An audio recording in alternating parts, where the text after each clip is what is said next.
Niatnya satset, malah salah tangkep.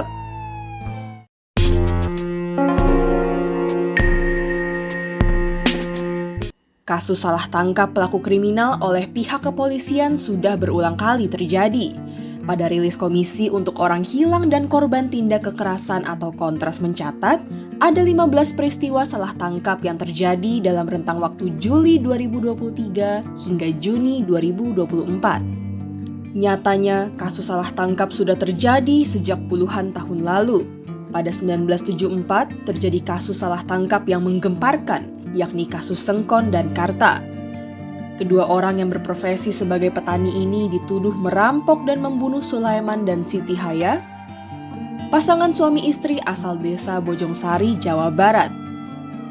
Meski keduanya mengaku tidak bersalah, Pengadilan Negeri Bekasi memvonis Sengkon dengan hukuman 12 tahun penjara dan Karta 7 tahun. Tak berselang lama, kerabat Sengkon bernama Gunel mengakui bahwa dirinya lah yang membunuh Sulaiman dan Siti Haya. Atas pengakuan tersebut, Gunel pun diadili. Usai menjalani 3 tahun masa tahanan, Sengkon dan Karta akhirnya dinyatakan bebas pada November 1980. Kasus lainnya terjadi pada 30 Juni 2013 silam, saat 6 orang pengamen di Cipulir, Jakarta Selatan, yakni Arga Putra Samosir, Fathahilah, Fikri Pribadi, Bagus Firdaus, Andro Supriyanti, dan Nurdin Prianto juga menjadi korban salah tangkap. Mereka dituduh membunuh Diki Setiawan, rekan sesama pengamen. Arga menyebutkan adanya pemaksaan untuk mengakui penganiayaan terhadap Diki. Keenam pemuda ini sempat mendekam di rumah tahanan Polda Metro Jaya selama 1 bulan 3 hari hingga divonis bersalah dengan hukuman rata-rata 3 tahun penjara. LBH Jakarta selaku pendamping keenam pengamen ini mengajukan banding ke Pengadilan Tinggi DKI Jakarta dan kasasi kepada Mahkamah Agung. Majelis Kasasi MA menyatakan kalau para pengamen ini tidak bersalah dan dibebaskan dari penjara. Andro dan Nurdin divonis bebas pada April 2014, sementara Arga, Fathahilah, Bagus, dan Fikri pada Januari 2016. Tak belajar dari kesalahan, kejadian salah tangkap pun terjadi lagi baru-baru ini. Peggy Setiawan diyakini kepolisian menjadi pelaku pembunuhan Muhammad Rizky Rudiana alias Eki dan Vina Dewi Arsita.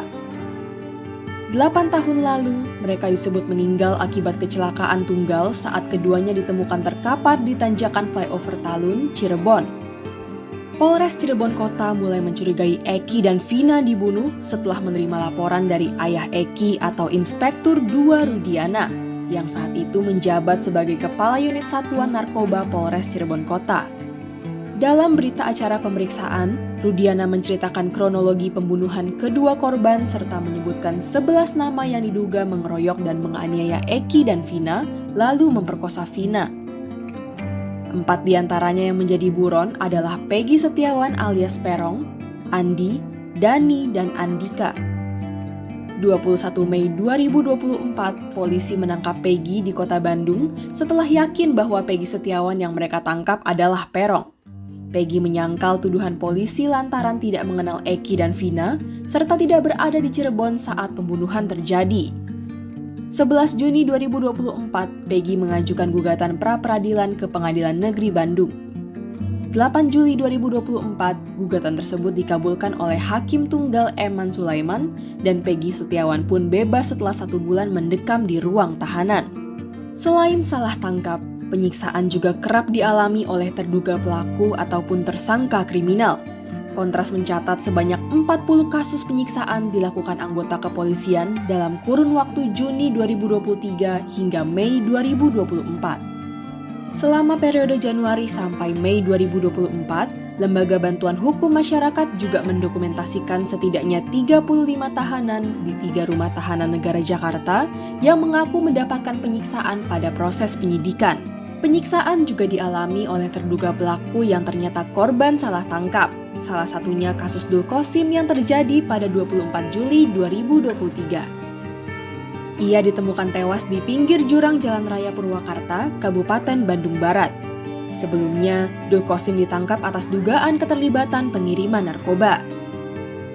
Dul Qosim mengalami penyiksaan selama proses pemeriksaan meski tidak ditemukan barang bukti narkoba saat penangkapan. Pria berusia 38 tahun itu mendapatkan pukulan menggunakan selang, tendangan, hingga sundutan rokok di sekujur tubuhnya. Dul Qosim ditemukan tewas setelah disekap di kawasan Cipinang Jaya Raya, Jakarta Timur. Pihak kepolisian kemudian membuang mayat Dul Qosim di tepi jurang dan merekayasa kematian itu seolah-olah kecelakaan.